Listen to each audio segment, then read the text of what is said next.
سلام كم يتوعلو زي خبركم تعزبتنا لو مقدم 28 سنة نفرق معتن فرانس تدالوه هاقراون زيناتات حيزنا قريبنا لنا أغرب زينة خالد محمد برهان نمكتتالكم بخبرنا عدمكو بغنداء رسات زينة خفلم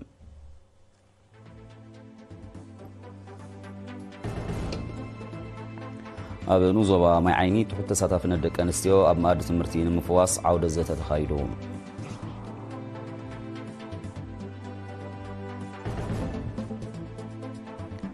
بمويا سلطانو تمهارو كوليج حكمنان سنفلتت تعنان أوروتا تمريقوم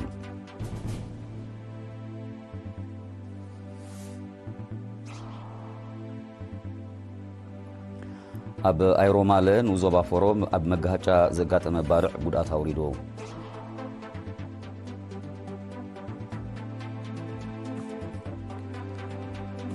ديمقراطية ريبابليك كونغون رواندان أمونغ أنز أنحق جس دون مبالز على مسمى السلام كتيمان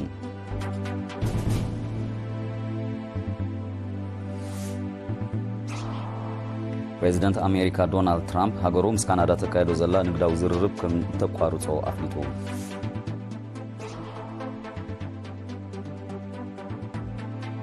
روسيان حبرات إمارات عربن كلتا أو يزملن أن شركنتنا ننفع تسماميعان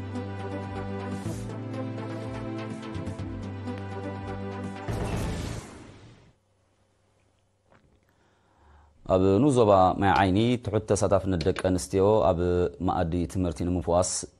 عودة زيت تخايدوم وكيل إيرينا محمد عثمان زدالو تبصابالو أبراهام عند مريم كأورويو أمنو زوبا ماي عيني تحط ساتاف نتا مادي تمرت بحافشة نايدك أنستيو بفلاين مفواس بعسران حموشين سنة عودة زيت تخايدوم اتوكلت هزبي رئيس ممهران حلفت أبيات صحفة منقسن جنبارن ساساتفوا مدب تنك مقراص تمهارو كما أدي تمرت على اللي خان مفتحو كوسود أبزلهم سقومتات زت كورينيروم أبجنفر تمرت زوبا دوب حلف أحدهم معبال عاقم سب ممهر ولدقرقس موغوس نتساتفنا دك أنستيو أما أدي تمرت ببعموت زرئي بقى هازات تسني مجلس الدحر مغرب باستفلا لي مخنيات أب كل الدرجات قطر دك أنستيو تحت مهلو أبريهم حلف بيت صحفة تمرتي أمن الزبا ماي عيني ممهر تعام فتو بوغونو بفلاي محدرات كبابي عنواتوت كنافنان ديدان بسن كنت حتى قداسنا تمهرون شلتنا ولدن تدقاقامي مكورات كم زرق بمحبار نمفواسو أب ولد زقن عقوس قوساتي كايد كم زلو حبيروم استوادد تكالات تمرتي حزبي بزقباء كتوكامولو خم زقباء زخاخره حلف جنفر تمرت زوادوب ممهر هبتزق كيدان بوغونو تتنك بوغبو تسنعون الرم كلهم زملكتهم أكلات حلفنا توسيدهم كنطفو الزخاخيروم تساتفتي أبزهاب ورئيتو كند مغنيات مقراص أم أدي تمرتي راحك أبيات تمرتي سبخ ساقماو من نوابرو كمون تحت مكتال ولد خمزخونة بمقلاص أبهزبن تمهارون زقنع عقوس قواسات كتعق أتحساسيبهم أمو داتا وانا دايكتر كفل محبراو أقول قلوت زوبا دوبوب أتو قال أبتسفا سلاسة منقس أقول قلوت تمرتين مسفح زقبرو زلو قزيف وفري اتزدل لفرن خهب نفسه وكف صدرا دك أنا ما أدي تمرتي بملأخ تتقاميت كتخون كم زقبا أغنزيبهم كاب سلسته كساع حموش الأوارح بمويا السلطانو تسعة كنسي وزر كبوم 246 تمهارو كوليج حكم منان سنفلت تعنان أورطها بعسران شوعة سنة تمريقوم أتي قول نقولني أكاديمية تمرتهم بخلص حساب نقبر نزدوها بسلطنا بمو هذا همامة إزوبا ساوان تكالات العلوية تمرتن اتكوليجي توديبوم توم تمهارو بجرافيكس قوانقوا ملكت قوانقوا عرب إلكترونيكس موسيقان كم سلطانو على فما متى أبي حكم منان سنفلت تعنان أورطها من سي أبرها اللي يصفها وقريتهم أبت كوليج دايركتور قديات تمهارو أتو إلياس تعجز بوغنو سلطنتز قسمو مويا بكتصالي قعزو هيوتو من تفتاتو من حجاز قد كم دولو بمأمان أبروحو من ربح حبرة سوو من كوعلو أتحساسيبهم حلافي تمامته زوبا سوان لعلو التكالات تمرتن ويزورو منصورة إسماعيل بقدئة سلطنتي نزقسمو مويا بقرا وعيو كما عبلون بمزان كما حلالفون تمحتينا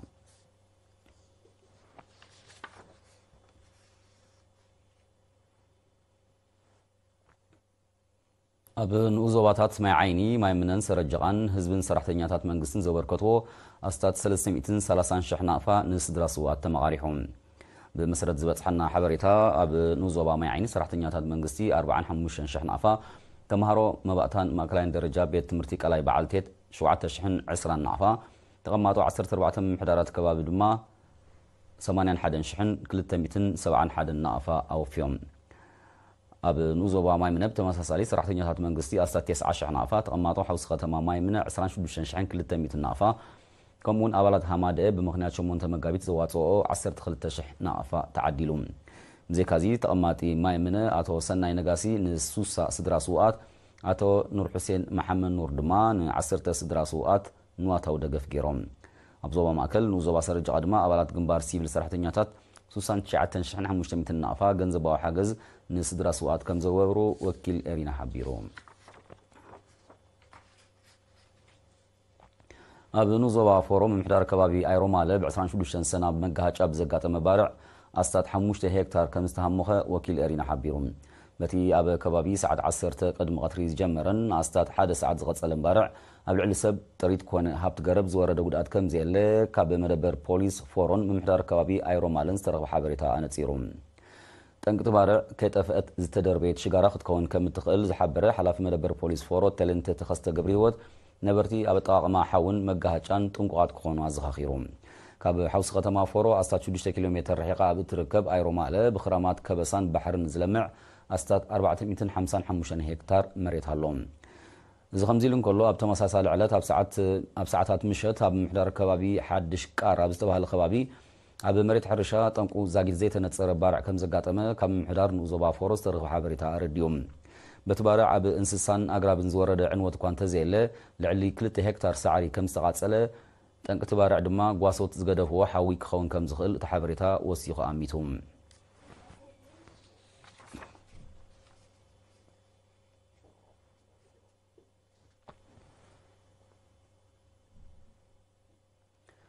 ትማሊ ኣብ ዝተኻየደ ቻምፒዮን ቅድድም ብሽክለታ ኤርትራ ናይ ውልቂ ናይ ግዜ ውድድር ኣባል ጋንታ ሊድል ትሬክ ኣማኒኤል ገብረ ዝጋብሔር ብድምር ንረብዓይ ግዚኡ ኣከታቲሉ ድማ ንሳልሳይ ግዚኡ ተዓዊቱ ጋዜጠኛ ኣሚር ዓሊ ዘዳለዎ ጸብጻብ ይስዕብ ኣብቲ ኣብ ከባቢ ማይደምነ ዝተኻየደ ውድድር ተቐዳደምቲ ዓበይትን 23 ዓመትን ብሓባር 36 ኪሎ ሜትር እዮም ሸፊኖም ኣብ መወዳእታ ኦሎምፒካዊ ኣማኒኤል ገብረ እግዚኣብሔር ኣብ ሰዓት 49 ኪሎ ሜትር እናረገፀ ንውድድሩ ብ43 ደቂቕን 14 ካልኢትን 2 ንኡስ ካልኢትን ብምዛም ንሳተይ ተኸታታሊ ዓመት ዝቐልጠፈ ተቐዳማይ ኤርትራ ብምዃን ተዓዊቱ ኣባል ጋንታ ኣስታና ሄኖክ ሙሉእ ብርሃን ካልኣይ ኣባል ክለብ ኢንተርማርሼ መዋእል ግርማይ ድማ ሳልሳይ ተርታሒዞም ኣብ 93 ዓመት ድማ መዋእል ግርማይ ንሄብሮን ብርሃነ ናይ ሰንበልን ያፌት ሙልጌታ ናይ ጋንታ ዩሲኣይን ኣኸቲሉ ሻምፒዮን ኮይኑ ኣብ ደቂ ኣንስትዮ ብሓባር 18 ኪሎ ሜትር ዝሸፈነ ውድድር ኣካይደን ኣብ መወዳእታ ካብ ዓበይቲ ሞናሊዛር ኣያ ተዓዊታ በረኽቲ ፍስሐ ካልአይቲ ሱዛና ፍስሐ ድማ ሳልሳይ ተርታሒዘን ኣብ 93 ዓመት ከዓ ሞናሊዛር ኣያ ንሱዛና ፍስሐን ራሄል ዘርእሰናይን ኣኸቲላ ዘውዲ ሻምፒዮን ደፊኣ 15 ኪሎ ሜትር ኣብ ዝሸፈነ ቅድድም ጁኒየር ደቂ ተባዕትዮ ናይ ውልቂ ተቐዳማይ ዮሃንስ ኣኽሊሉ ቀዳማይ ናታን ተስፋኣለምን ናሆም ኤፍሬምን ድማ ካልኣይን ሳልሳይን ወፂኦም ጁኒየር ደቂ ኣንስትዮ ኣብ ዝሸፈኑ 15 ኪሎ ሜትር ዝርሕቐት ውድድር ተቐዳሚት ሮዚና ብርሃነ ንኣርሴማ ዓንዴል ጽዮንን ሲዶን ሃብቶምን ኣኸቲላ ቀዳሚት ኮይና ተዓዊታ ሻምፒዮን ቅድድም ብሽክለታ ኤርትራ 2025 ሰንበት 29 ሰነ ኣብ ጎደናታት ኣስመራ ብዝካየድን 185.5 ኪሎ ሜትር ዝሽፍንን ናይ ዓበይትን 23 ዓመትን ደቂ ተባዕትዮ ውድድር ክዛዘም እዩ ዜናታት ውሽጢ ሃገር ኣብ ዝፈጺምና ንዜናታት ወጻኢ ድሕሪ ዝሓጻር መሰጋገሪት ክንምለስ ኢና ምሳና ጽምሑ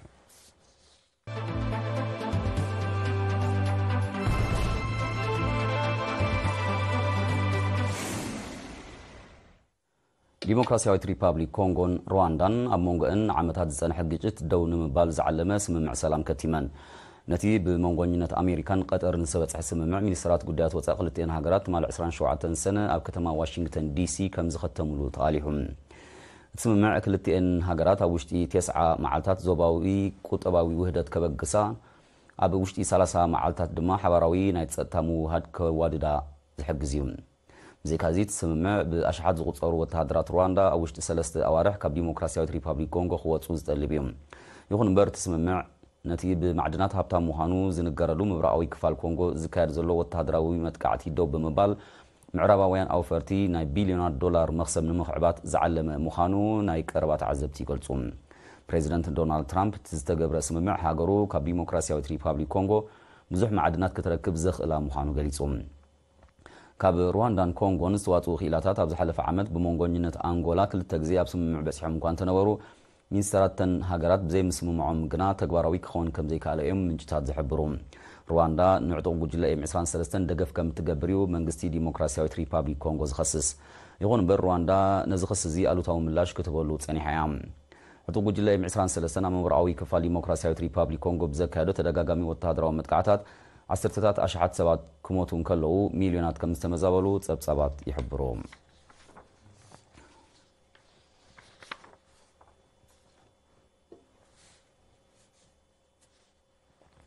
ፕሬዚደንት ኣሜሪካ ዶናልድ ትራምፕ ሃገሩ ምስ ካናዳ ተካይዶ ዘላ ንግዳዊ ዝርርብ ከም ተቋርጾ ትማል 27 ሰነ ፍሊጡ ፕሬዚደንት ትራምፕ ነዚ ስጉምቲ ዝወሰደ ብሰንክቲ ካናዳ ኣብ ልዕሊ ኣማዞን ሜታ ጉግልን ኣፕልን ዝርከቦም ኩባንያታት ቴክኖሎጂ ኣሜሪካ ናይ ዲጂታዊ ኣገልግሎት ቀረጽ ከተኽፍል ምውሳና ከም ዝኾነ ሓቢሮም ስጉምቲ ካናዳ ኣብ ልዕሊ ኣሜሪካ ቀጥታውን ቁልዕን መጥቃዕቲ ምዃኑ ፕሬዚደንት ትራምፕ ኣብ ማሕበራዊ መራኸቢታት ኣብ ዘርግሖ ጽሑፍ ገሊጾም ኣሜሪካ ብዝቕጽል 7 መዓልታት ትካላት ንግዲ ካናዳ ዝኸፍሎ ቀረጽ ክትሕብር ምዃናውን ፕሬዚደንት ትራምፕ ተወሳኺ ኣነጺሩ እዚ ከምዚ ኢሉ እንከሎ መንግስቲ ካናዳ ትማል 27 ሰነ ኣብ ዝሃቦ መግለጺ ንረብሓ ሰራሕተኛታትን ትካላት ንግድን ሃገሩ ክብል ምስ ኣሜሪካ ዝርርብ ክቕጽል ከም ዝኾነ ሓቢሩ ኣሎ ኣሜሪካ ኣብ መጀመርያ ወርሒ መጋቢት 2025 ኣብ ልዕሊ ፍርያት ካናዳ 25 ሚእታዊት ተወሳኺ ቀረጽ እታው ድሕሪ ምውሳና ካናዳ ተመሳሳሊ መልሰ ግብሪ ከም ዝወሰደት ዝዝከር እዩ በቲ ስጉምታት ኣብ ወርሒ መጋቢት መጠን ንግዳዊ ምልውዋጥ ክልቴን ሃገራት ከም ዝነከየ ስታቲስቲካውያን ጸብጻባት ይሕብሩ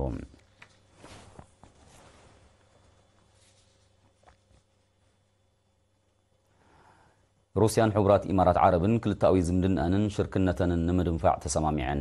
تن هاجرات هابز سممع زبصحا وراس عرات حبرات إمارات عرب شيخ خالد بن زايد النهيانن بريزيدنت فلاديمير بوتينن تمال 27 سنة غوني أخيبا لعلواي كتباو بيت مخري إيريشيا أب كتما مينسك بيلاروس أب زكاير وركبيوم أب تركب كلتيوم مرحتي أب مونغو هاجراتهم ننويح عوان بزعبا سنحة محزنة استراتيجياوي شركنة بمزتاي كلتاوي ركب زيادة نمدلدال زلوم توفاين تارغاقيصوم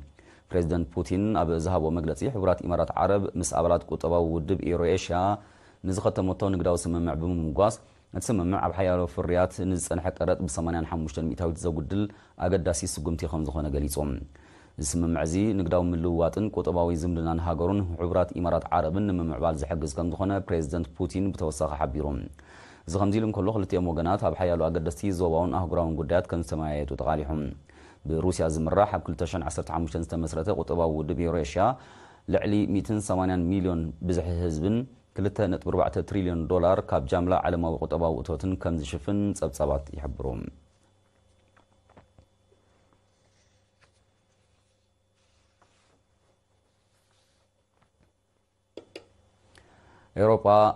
أوروبا وحبرتها لعلي روسيا صنيعون زلو اقدات نتوسخي شبشت أوارحنا ويحوام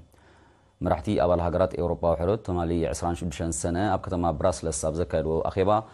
تأجدا كنا واح أبسم معكم زوات وحيوز حبر زلون ثم مرحتي وتهدرا وعامي يوكرين مدنفاع زقبر دقفن سعرن كحيلون أب تأجات عمي سويعهم أوروبا وحبرت دحرمو لعبينات يوكرين لعلي كل تشحن 470 أنن تكالاتن روسيا علامة زقبرة 10 زورياتات أجدا 5 دقائق صبصابات يحبرون تأجداتها بنفسه كفش دوشت أوارح بملؤ دبسي ناي كلن 27 أبال هاجرات أوروبا وحبرت كم زحدسيو زقلات زخمزيلن كله روسيا تا زبزح أجداتات زتوسن لهاجر كنسا كتبقى كتعبي كم زخالت منستر فاينانس تهاجر أنتون سيلوانوف قليتهم حيالو معراباويان هاجرات نتسلاتات نقدي ساعات فاينانسين علامة زقبرة سفيح أجداتات بلعل روسيا وكانت تسلقا كتبا روسيا قنا أبزح على فخلة عامتات بالعلي 400 كم زعابي المينستر بتوسخي أنا تسيروم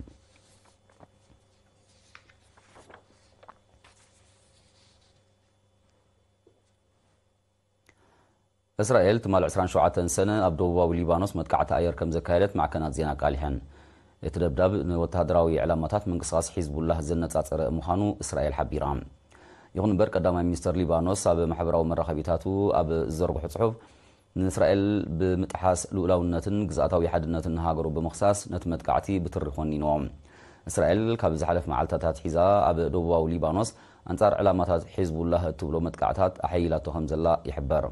أب مريت ليبانوس سراويت أوافيرا زلا إسرائيل كاب مودة 2023 أبتا هاجر بتكايدو زلا وتهدروا وفري لعلي 4000 حسابات كم مستقاتلون أستاد 1.5 مليون كم تمزابلون صبصابات يردوم إسرائيل من قصاص حزب الله ورح حدار 2024 مقراز توسخ قبرو كانت تسمعوا إسرائيل نتسمع بتلاقامي كتحسم مصنعها صبصابات يردوم እቲ ወታደራዊ ተጻቦታት ንጸጥታ ዞባ ማእከላይ ምብራቕ ከይተረፈ ኣብ ሓደጋ ኣእቲዎ ከም ዘሎ ናይ ቀረባ ተዓዘብቲ ይሕብሩ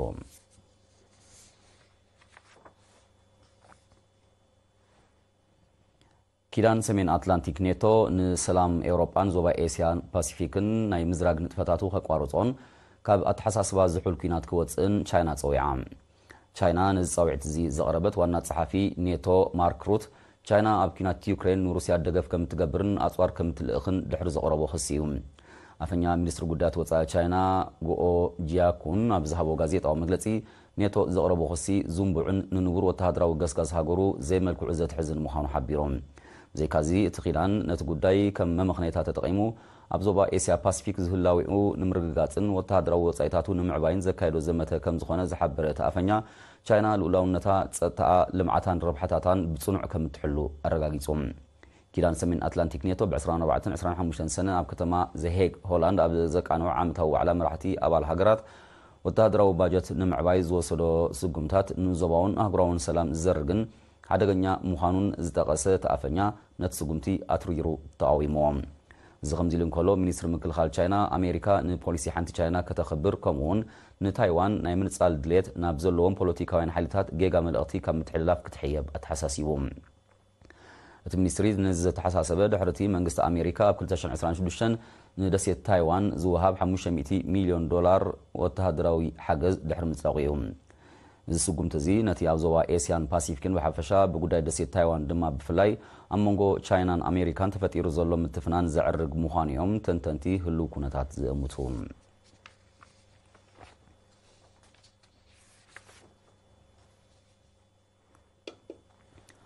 ኣብ ግሪክ ኣስታት 40 ኪሎ ሜትር ካብ ከተማ ኣቴንስ ንሸነኽ ደቡባዊ ምዕራብ ርሒቑ ኣብ ዝርከብ ከባቢታት ዝተኸስተ ሓደጋ ባርዕ መሮር ንዋታውን ኣከባቢያውን ዕንወት የውርድ ኣሎ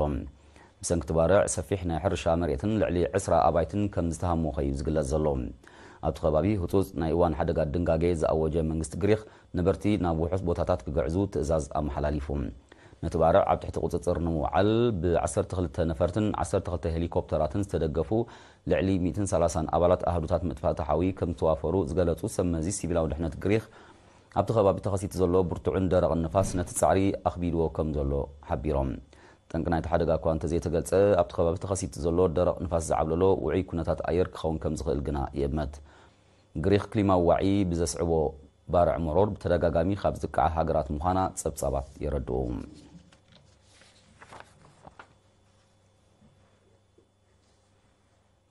ዜና ንምዛም ኣርእስታት ክደግመልኩም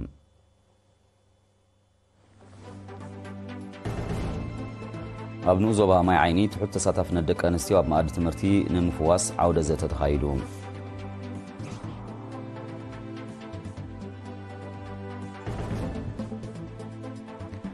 ብሞያ ዝሰልጠኑ ተምሃሮ ኮሌጅ ሕክምናን ስነ ፍልጠት ጥዕናን ኦሮታ ተመሪቖም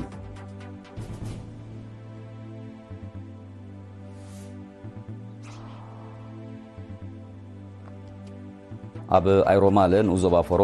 ኣብ መጋጫ ብዘጋጠመ ባርዕ ጉድኣት ወሪዱ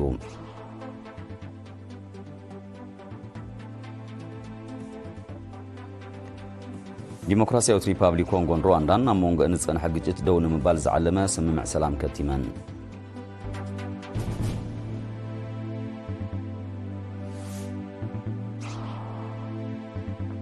ፕሬዚደንት ኣሜሪካ ዶናልድ ትራምፕ ሃገሩ ምስ ካናዳ ተካይዶ ዘላ ንግዳዊ ዝርርብ ከም ተቋርጾ ኣፍሊጡ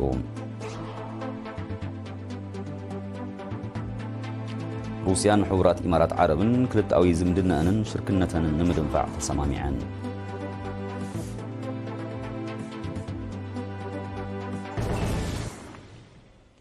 ሓፈሻዊ ዜና ብዝተፈጺሙ ምስ ዝተረፉ መደባትና ክንገድፈኩም ብወገና ብሩኽ መዓልቲ